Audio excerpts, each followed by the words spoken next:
All right, camera is on. Great. Good morning. Welcome.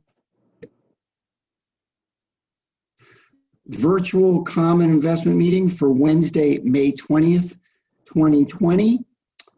We're going to start by calling the roll for the different retirement systems, starting with teachers. Ms. Riley, could you please call the roll?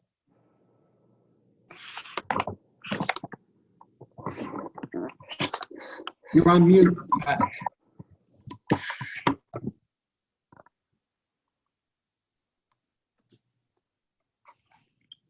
Patricia, we can't hear you.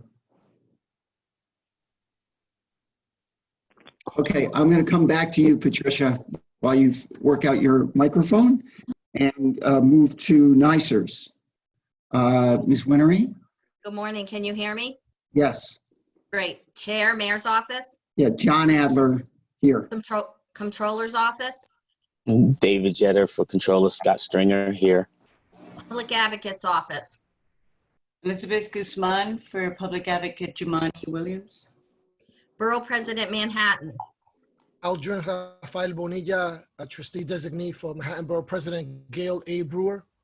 Borough President Brooklyn, Tanya Cantlow, representing Brooklyn Borough President Eric Adams. Borough President Bronx, Martha Camille Sabio, designee for Ruben Diaz Jr., Bronx Borough President. Borough President Queens, Alan Swisher for Queensborough President Sharon Lee. Borough President Staten Island, Isaac Gordetsky for Borough President James Otto. International Brotherhood of Teamsters, Ruben Torres and Lawrence Bosley for President Gregory Floyd.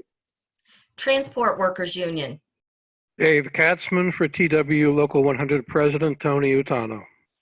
District Council 37, Raymond Santander for Executive Director of DC 37, Henry Garrido. we have a quorum. Great, thank you, Melanie. Next, let's move to police. Who's going to roll for police? Kevin Holleran?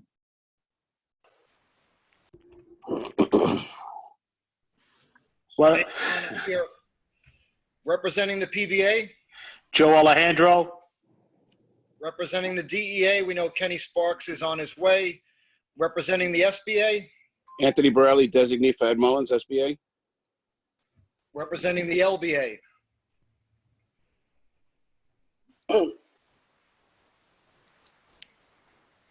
representing the CEA, Johnny Ramirez for Chris Monahan. Commissioner of Finance, Steve Yuan for Finance Commissioner Jacques Jiha. Mayor, Shuman Ray for Mayor Bill de Blasio. Controller, John Dorset, designee for Controller Scott Stringer. and representing the Police Commissioner. Okay, and Kenny Sparks has arrived, so we have a quorum. Thank you, Kevin. Patricia Riley, are you, can we hear you at teachers? Yes, I'm back. Great, thank you. John Adler, Yes, I'm here. Thomas Brown, I'm here. Natalie Green Giles, Here. David Gazansky, Present. Russell Buckley,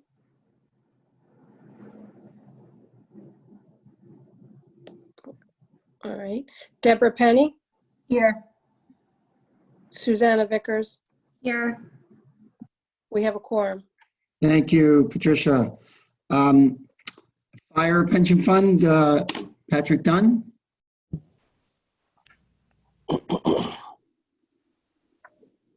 Okay, for Mayor de Blasio.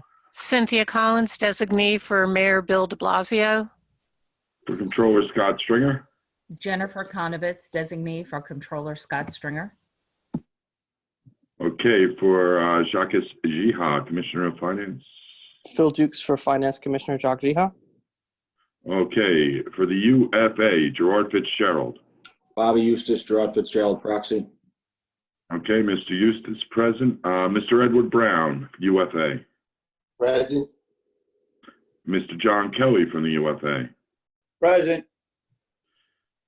Pete DeVita, UFA. John Young with Pete DeVita's proxy. Okay, for the UFOA, Jack Kelty, Liam Liam Guilfoyle. Guilfoyle. Liam Guilfoyle with Jack Kelty's proxy, Liam Guilfoyle. Okay, and for the UFA, Mr. Paul Mannix. Pat, Paul was having a little trouble signing in. He was waiting on a link. Okay, you're carrying his proxy for the time? I will carry his proxy for the time. Okay, and for Fire Commissioner Daniel Nigro? Carol Brown for Commissioner Daniel Nigro. We have a quorum, Mr. Facilitator. Thank you. Thank you, Mr. Dunn. Just to be clear that Mr. Mannix is UFOA. Okay. Correct. All right, thank you. And for the Board of Education Retirement System, Mr. Rich? Morning, John. We're represented today by Morning, Trustee Sandy. Natalie Green Giles, and we do not have a quorum, and we will administer this business at our next Board of Trustees meeting on May 27th. Thank you. Thank you. Okay. So with that, I will turn the mic, as it were, over to the Bureau of Mr. Haddad on my program. Mike? Check my technical skills here.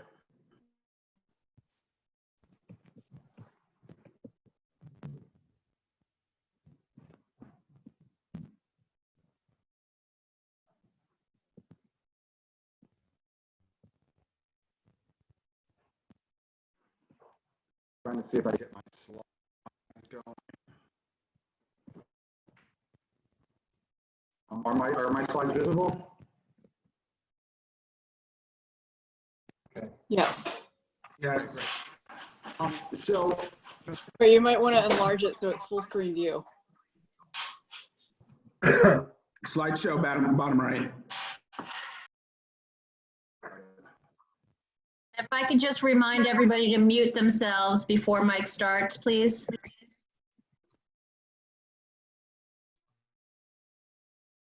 Trying, give me a sec.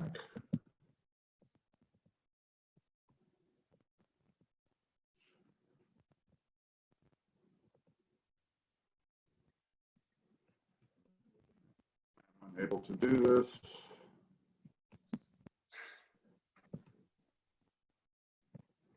Sorry.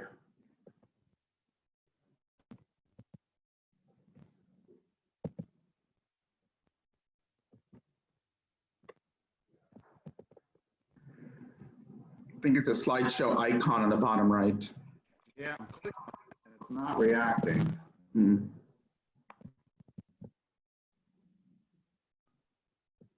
Diane, do I continue?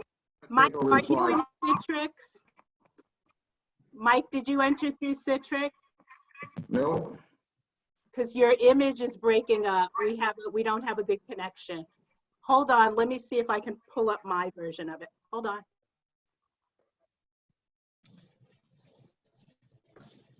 And the slides are also inconvened.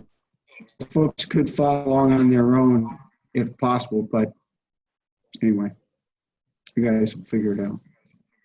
I just want to note for the record, we've been joined by a representative of the LBA, Steve Birbiglia, and also it looks like Paul Mannix has joined us from the UFOA, just for the record.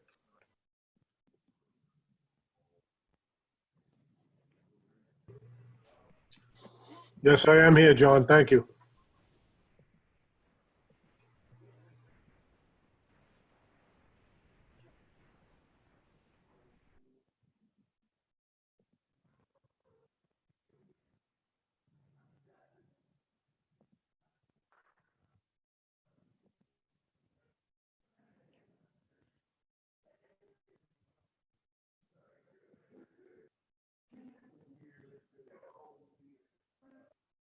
Apologies for the technical, in my technical inabilities.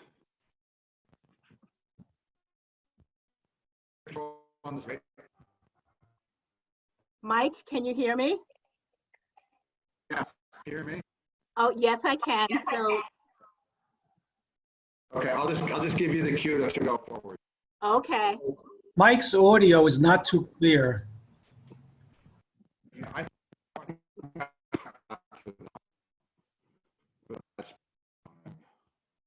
Yeah, Mike, wondering whether Mike should come in on the phone for audio, because we really. I think if some people want to turn off their video, if they're not presenting, that might increase the bandwidth or whatever of the feed. Let me just try and get on with it. I'll speak. Hopefully you guys can hear me. But we wanted to give a little update on market returns given the big bounce back in April as compared to March. So this first slide shows a handful of the returns for your benchmarks for the month of April.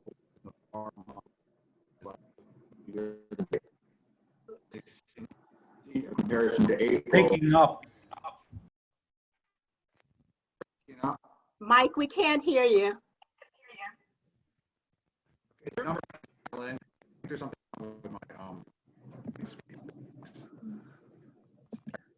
If I might offer, it was a terrible quarter anyway, so we may not want to hear this anyway.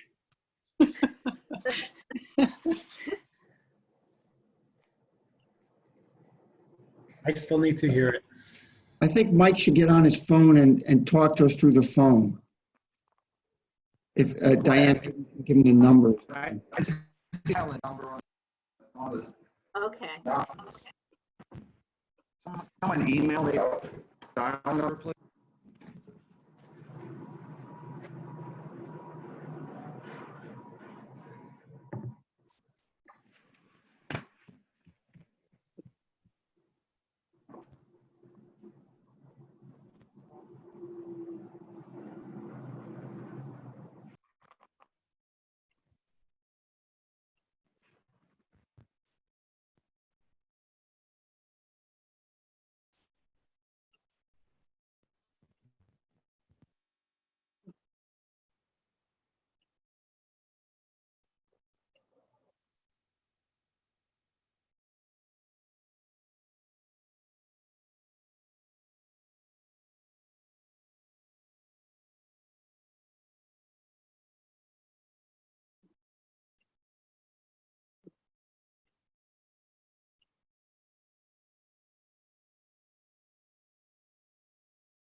Hey, Mike, can you hear me?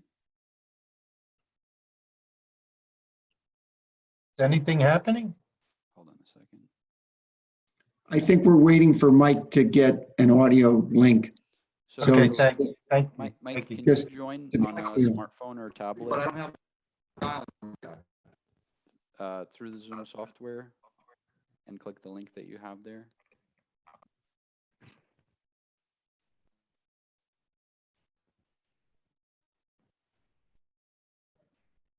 Mike a phone number for him to call in on?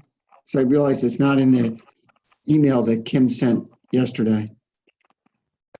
That's what I'm looking for. Yeah, we don't have a dial-in number for this. You don't have a dial-in number? No, there is no dial-in number for this meeting. Okay, so we're kind of, So Mike, you would have to open up a smartphone or tablet and click the link that was given to you. Can you repeat those instructions? You would have to use a smartphone or tablet to click on the link.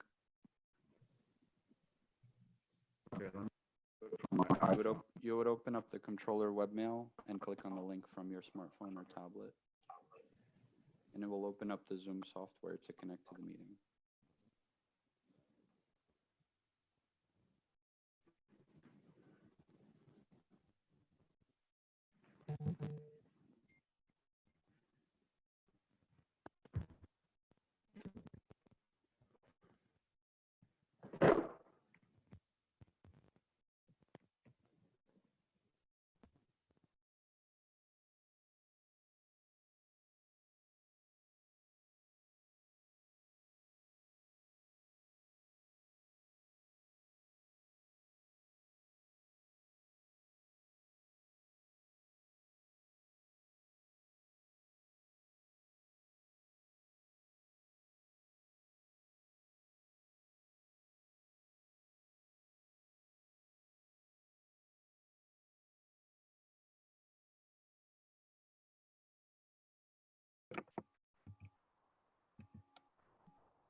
Speak really loudly.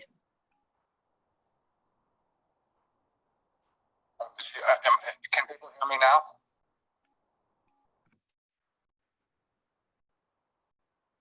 Speak again, Mike.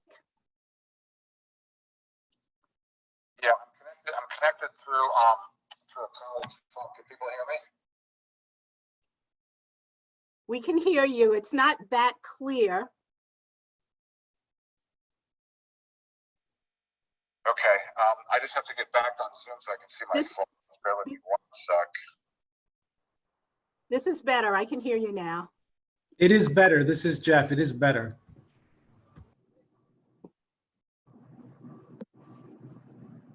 Okay, now I'm getting back on Zoom. Bear with me.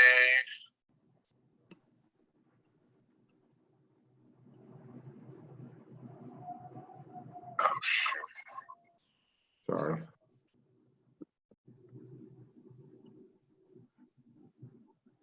That was off the record, Jeff. Exactly. I think so.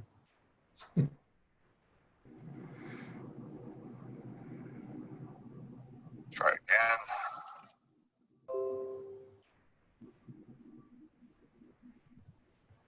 Hey, Mike. Diane can do your slides if you can just speak to them. I'm joining without audio. And I should be there in just a second. I am controlling Mike's slides, just waiting for his cues. I think I'm set. You guys can hear me and see the slides? Yes. Yes. Okay, round two. Apologies for my problems. So the month of April was a remarkable bounce back in markets, and you can see in the far right column the different returns for each of the markets. And just note the color in every line item there is green. So positive return in markets. Interest rates were lower. You can see the strong returns still in long duration and intermediate duration. And credit markets also had a fantastic month of April, and they tightened significantly. So credit benefited from not only lower interest rates but tightening spreads. I'm not going to spend a whole lot of time on credit because you guys are going to get in and flooded with credit from 4 of your top managers later this afternoon. But next slide, please. The question is, what changed in April as compared to March? Go to the next slide, Diane. Hold on. Okay, hold on.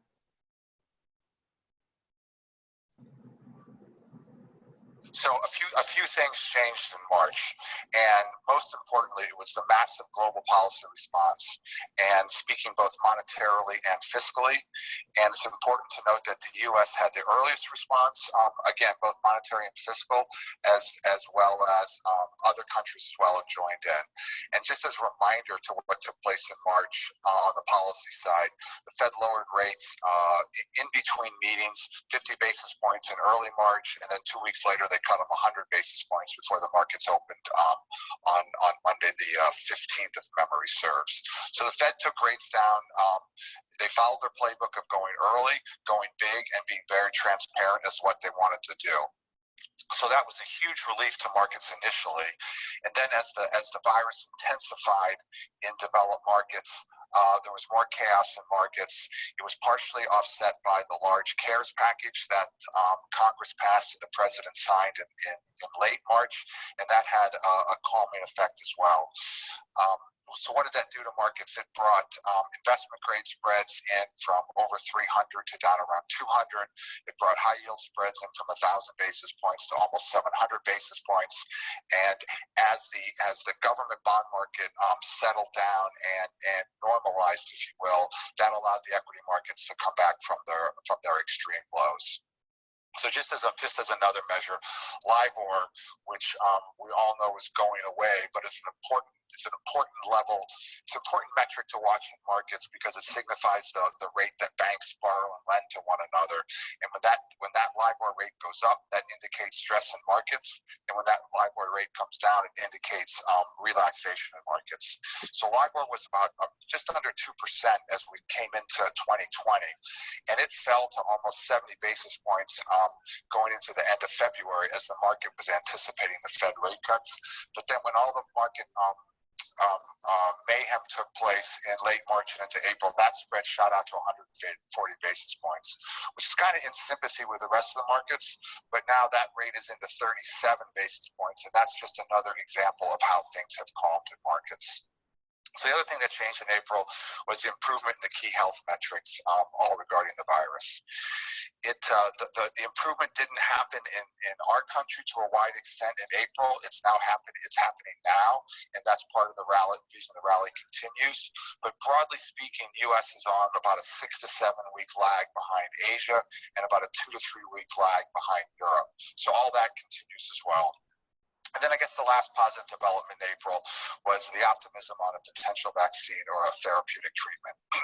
We've seen some recent news the past couple of days on that, but what was going on in April is there were approximately 100 different vaccine high-level vaccine tests underway across the globe, and there was just a growing optimism that somehow we're able to figure this out.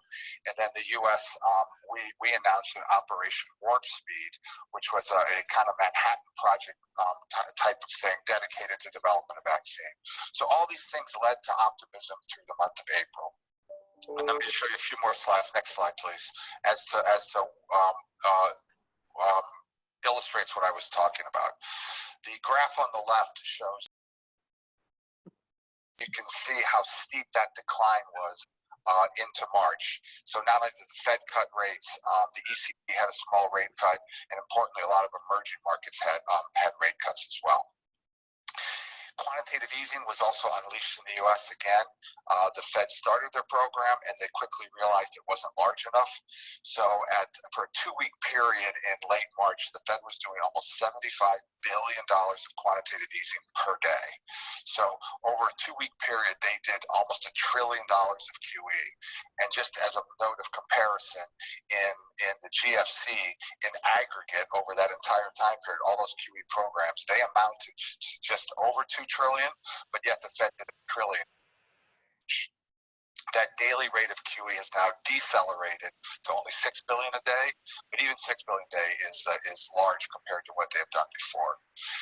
The slide on the right shows you just the magnitude of the increase in central banks' balance sheets. And if you'll notice on the y-axis, this isn't a dollar amount; it's as a percent of GDP.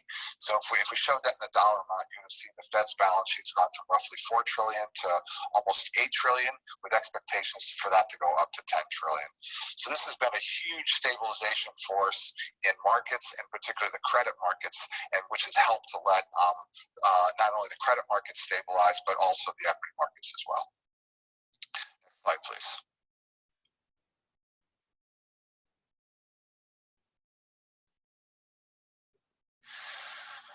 Just a few more graphical representations of what we're talking about. On the left-hand side, this is the fiscal policy response as a percent of GDP. The first third of that graph on the left shows it by region, the world, and then divided between DM, developed markets, and EM, emerging markets. And then furthermore into that slide, it shows the different countries by developed markets and the different countries by emerging markets. And point you to is the size of the U.S. policy response. So this slide is a few weeks old. So this was almost 8% policy response by Congress, and you can see the size of the China response as well. So again, massive fiscal response to the pandemic and the economic contraction, and help markets dramatically. Now, in economics, there's no such thing as a free lunch, meaning there's not some consequence to this. So what the slide on the right shows you is the consequence of this. And this is the increase of federal debt expressed as a percentage of GDP. So you can see in the top row there, the U.S. has gone from almost 80% debt to GDP to almost 100. And you can see for the various different countries on how much that goes. As of now, this has had no implication on interest rates, both because the recession, depression, whatever you want to call it, that we're in right now, as well as the deflationary forces, as well as the massive QE programs that are in place. So even though the amount of borrowing has soared and will continue to go higher, right now these deficits are not causing any implications for interest rates. Next slide, please. then I guess the logical question is there a disconnect between what's happening in the economy and what's happening in the markets? I'm not going to try and offer an answer to that. It's complicated, and we'll only know that in the future. We'll leave that to the historians, but just a few things to share. So the slide on the left is the U.S. unemployment rate going back to the Civil War. And you can see that spike up labeled the Great Depression. In the Depression, the unemployment rate got to 23 point something. And where are we today? The last employment report, which came out the first Friday in May, the official number was 14.9%. But if you just divide up that number a little bit differently, you can see two different readings on that. Those red dots above there, that the employment rate could be measured in an alternative way as high as 20, if not high as 25%.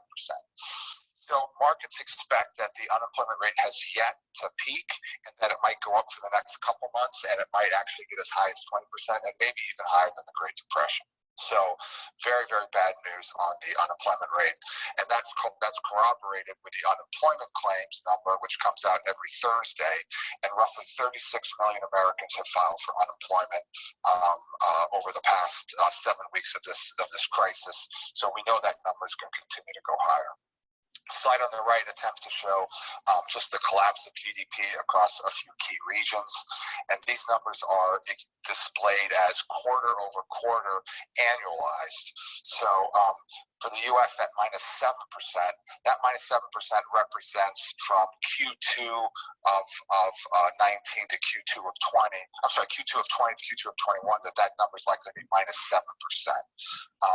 Interestingly enough, if you look at the Chinese number, you can see how that one's gone up dramatically in Q2. And just as a reminder, this virus started and hit China earlier, so their trough in economic activity was February, and they are well on their way to reopening their economy.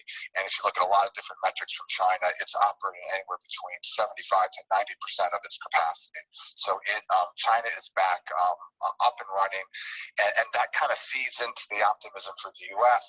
that if our social distancing and our containment measures do work and they do hold, that we will gradually be able to reopen our economy as well. Next slide, please. So again, the disconnect between economics and markets. So this shows the 1-year forward price earnings multiple, and this was as the end of April. And you can see that the light blue line is for the S&P 500, the dark blue line is for the Euro Stoxx 600, that's the equivalent of the European index. The dotted lines that cut across this show the average over the past 20 years. And you can see the U.S. is at a very high multiple again. And it begs the question, is that a reasonable number, unreasonable number? Again, I don't think any of us know the answer to that today. But I guess I would say a few different things. Is first of all, again, this is price earnings ratio. So this is based on the market's expectations of earnings over the next 12 months. And we just finished earnings seasons. And I think something like 90% of the companies failed to give guidance going forward, just given the magnitude of the unknowns that we have. So I wouldn't put a lot of faith in that is the consensus earnings numbers. It's what kind of the market consensus is, and it just is what it is. The second thing I would note about a 1-year forward PE number, and why the equity market might, on this metric look very expensive. Well, the equity market discounts cash flows and earnings over 30 plus years. 1 year forward may not be sufficient. It may still be damaged from the crisis, but if we do emerge from this and we do end up as in some growth environment again, those out years are going to be much better than that first year. So under that basis, that this might be not the best way to look at evaluations at this time period. Next slide, please. The other thing to note in this, the rebounded markets is the very narrow market leadership. So the S&P is 2950 or so today. That compares to 3,400 at its all-time high pre-crisis. But the market's really been led by 5 stocks: Microsoft, Apple, Amazon, Alphabet, and Facebook. And the combined market cap of these 5 stocks now is around 20% of the entire S&P 500, and that even exceeded that time period you can see in the middle part of this graph of 18% prior to the NASDAQ collapse. So that is a worrisome thing to keep our eye on. It oftentimes when the market is dominated by only a handful of stocks, it usually doesn't end well. So if we cut this lens a little bit differently and looked, for instance, at the Russell 2000, it's down something like 23% to date, while the S&P 500 is only down 10. If we looked at financials, which are an important component of the economy, because that's the place where credit is created and distributed, financials are down still 30%. So the S&P 500, I guess the takeaway from this, the S&P 500 is being dominated. It's a market cap weighted index being dominated by those 5 stocks. So next slide, please. A lot of numbers on this slide, so bear with me for a second. So I wanted to show you, compare with the 5 largest stocks pre-NASDAQ collapse as compared to the 5 largest stocks today. So if you divide the top half of that graph shows the 5 stocks in March of 2000 versus the 5 stocks today. The only one that's on both lists is Microsoft. So while I offered some words of caution that when the market is led by a handful of stocks, it's worrisome, but when you compare some of the key valuation metrics on the aggregate of those 5 stocks in 20 years ago as today, and I would go to the 2 far right columns. In 2000, that second to last column shows the PE multiple of 44 times earnings, where today that number is 27 times. So a lower number is a higher quality PE ratio. A higher number is a more worrisome ratio. That last column is the price to sales number, and again that number was 10 times that in 2000 and only 4 times that today. So expensive, yes. As expensive as the NASDAQ bubble, no. So that mitigates a little bit the concerns that the market has at this point. And then one last slide, just to compare.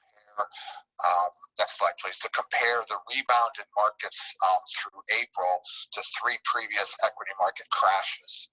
So what we see on this slide, the dark line is the current experience, and we have the October 1929 crash, and that's in that kind of darker colored line that has the V down in the slide. The October 1987 crash is in the bright red color, and then the 2008 crash is whatever you would call it, cover brownish color. And you can just see the magnitude of the recovery has been significant compared to these other corrections or crashes. So a little bit worrisome, but each of these environments was different, and the optimism in the markets today is that we had a relatively healthy economy and very healthy stock market prior to the pandemic, and that if social distancing did work and we did contain the virus and we can reopen as an economy, that perhaps the worst is behind us and we can do better from here. So that is it for my slides, trying to explain what happened in April, and let me just conclude there and see if there's any comments or questions. Okay, so Diane, thank you. Okay, if you have questions, use the raise hand function by clicking on the participants tab and then raise your hand, hit the raise hand button so you can ask Mike a question. Mike, I'm just going to ask one question while others in terms of understanding the magnitude of the debt. This was your slide 8, and you had those bars showing the gross public debt as a percentage of GDP for 2019 and for 2020 estimated. And my question is the gross public, no, sorry, the GDP number constant in that thing between 19 and 20, or do they adjust it for the estimated GDP since everyone's GDP has gone down from 19 to 20? Do you know? Adjusted for the drop in GDP. So the ratio is damaged by both.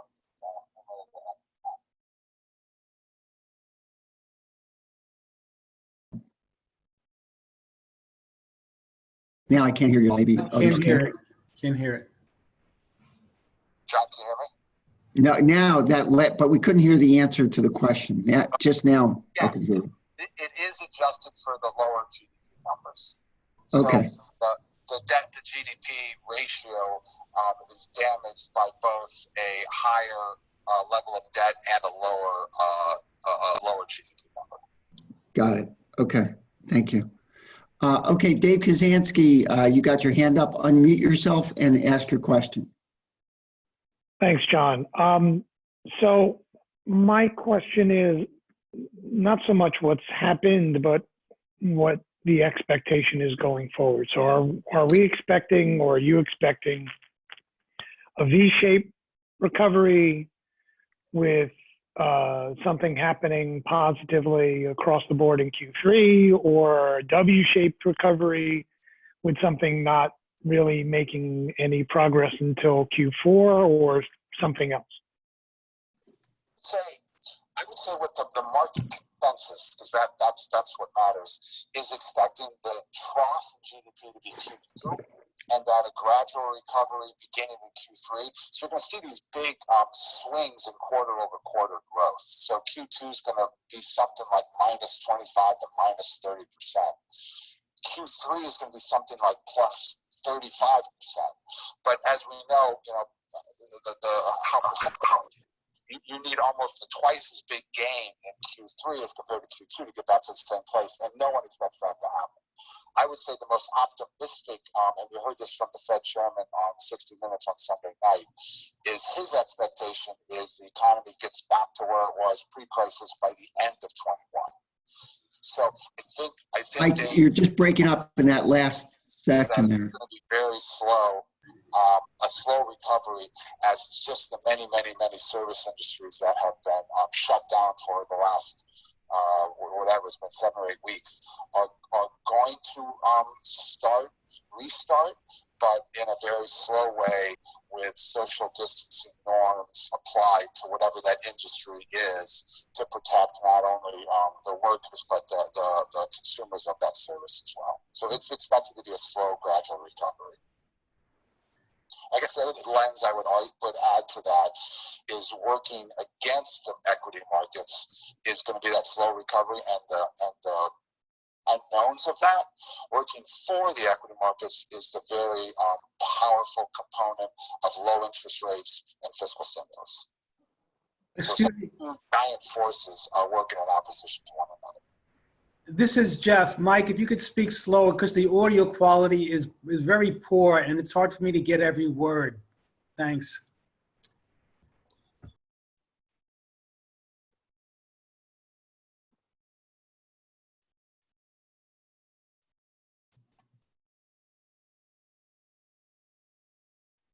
Other questions?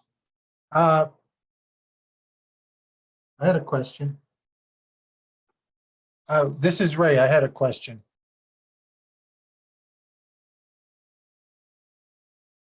Hello? Ray, it looks like John Adler might have frozen or had to sign off, so I'm not sure who takes over from there. Okay. Thank you, Liam. I'm happy to facilitate in his absence. What's your question, Ray?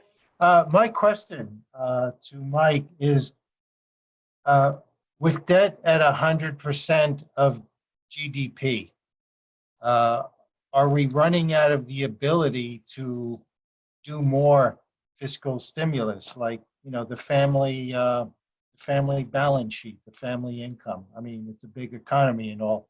So are we running out of space if we need more space?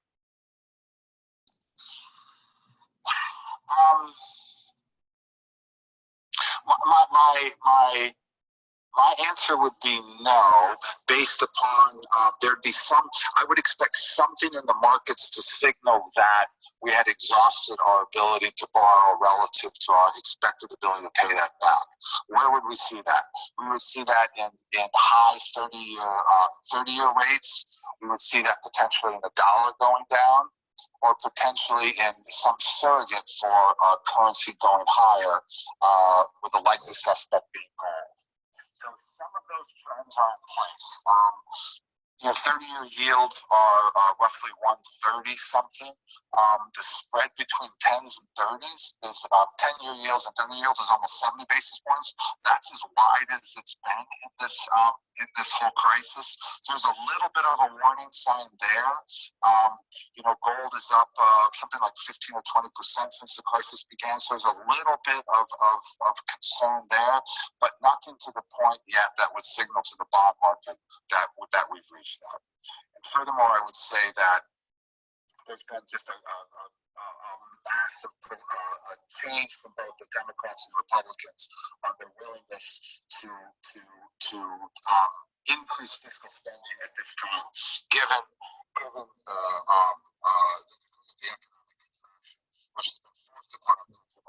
Not hearing you so good. The audio quality is very poor. I'm not able to get a lot of it.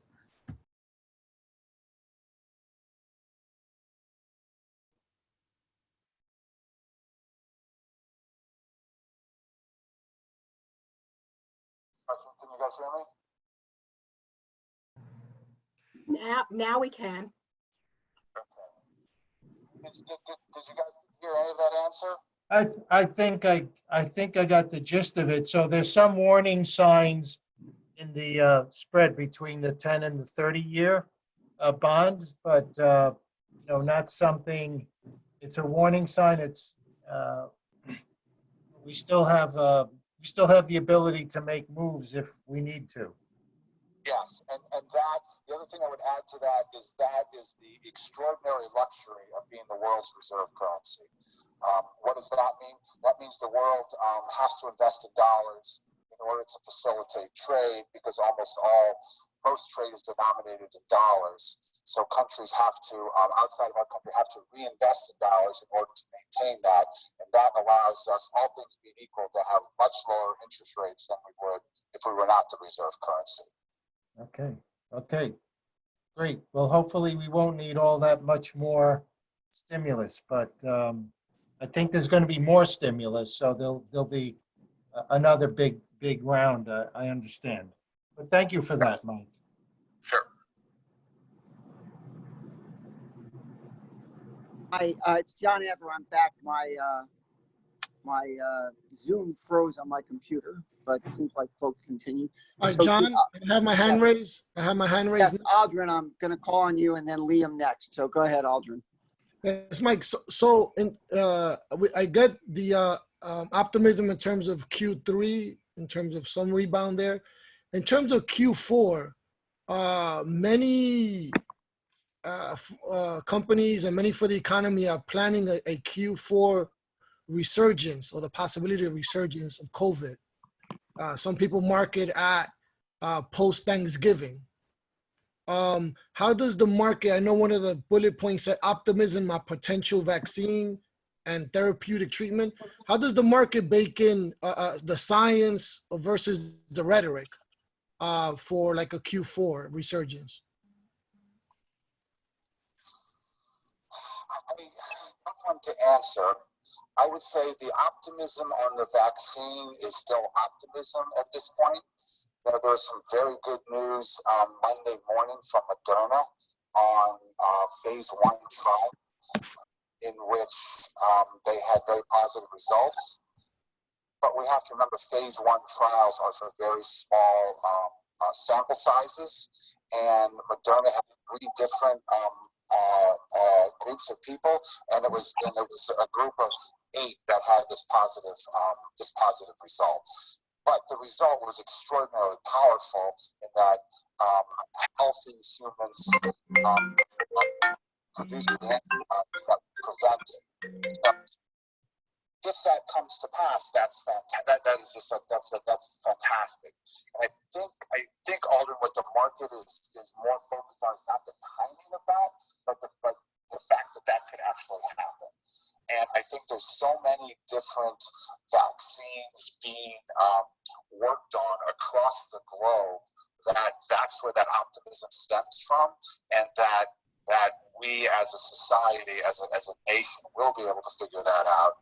And then it's important to note, even when that vaccine is discovered, there's going to be some lag time before we can produce the billions of vaccines that we have to produce to inoculate the world. So I think the market's focused not so much on when that's going to happen, but that it probably will happen sometime between Q4 of this year and midpoint of next year.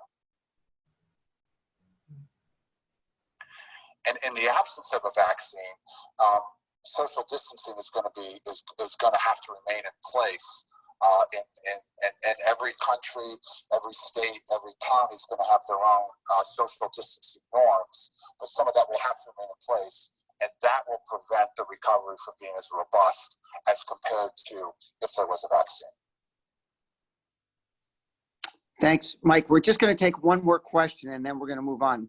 Liam Guilfoyle, you got the last question here.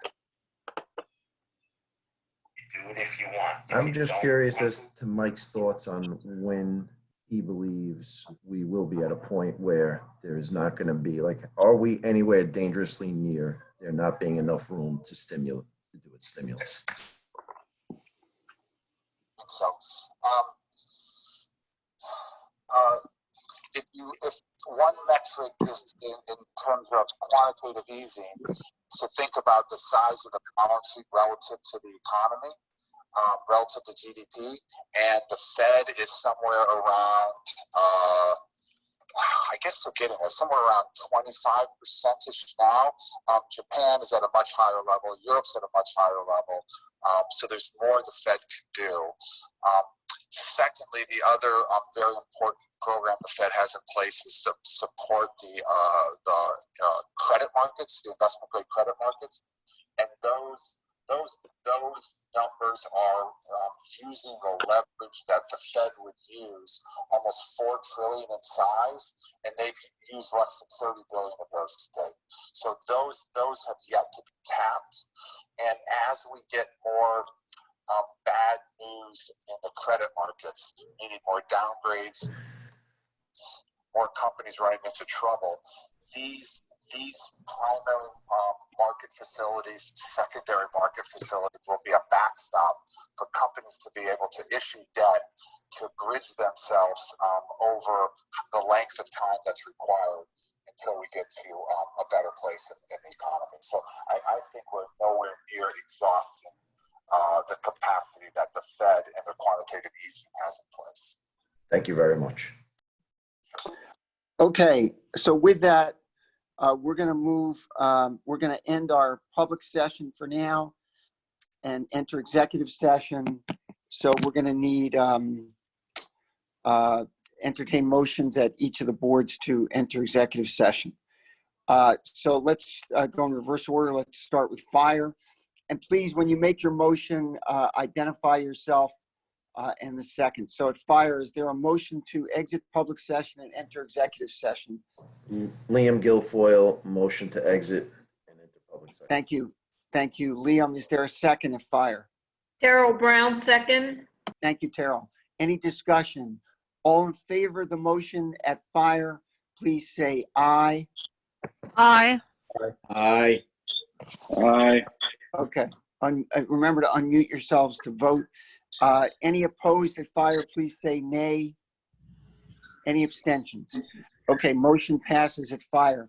At police, is there a motion to exit executive session? Joe Alejandro requesting motion to leave and go into executive session. John Dorsett with the second. Okay, I heard John Dorsett with the second. Any discussion? All in favor at police of exiting executive session, excuse me, exiting public session, entering executive session, please say aye. Aye. Aye. Aye. Thank you. All opposed, please say nay. Any abstentions? Motion carries. At teachers, is there a motion to exit public session and enter executive session?